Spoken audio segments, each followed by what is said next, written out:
this is Jane Talbot, and for today's adventure I have been spending some time with this book. It is the complete first edition of the original folk and fairy tales of the brothers Grimm, and it's been translated and edited by a guy called Jack Sipes. There are about 150 stories in there, 2 volumes, and I bought this for me for Christmas, my third and final gift. And I'm quite excited to have it in my hands because this is the translation of the first edition. The one that most of us are acquainted with is the 7th edition. That's considered to be the definitive edition. And in many cases, there's very little resemblance between the stories as they appear in the first edition and the stories as they appear in the 7th edition.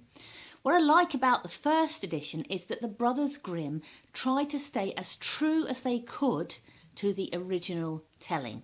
And what that meant is some of the stories are very short, some of the stories are a little flat, even boring. Some of the stories are very gruesome indeed, like those kind of stories.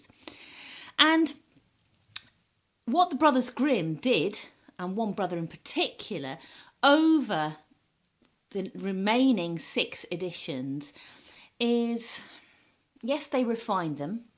Yes, they were really good at embellishing and storytelling. But also they made them more culturally acceptable to the readership of the time. So there's more morality, more didactism in the later versions, and a shift from what was originally the mother in the earlier editions to the notion of a stepmother in the later editions. So, for example, what I've read this morning is a version of Rapunzel where Rapunzel asks the wicked fairy, "Why are my clothes getting so tight?" That's because she let the prince up into her tower and had a merry time with him. That does not feature anywhere in the edition 7. I read stories in there today which I had loved as a child and had as ladybird books.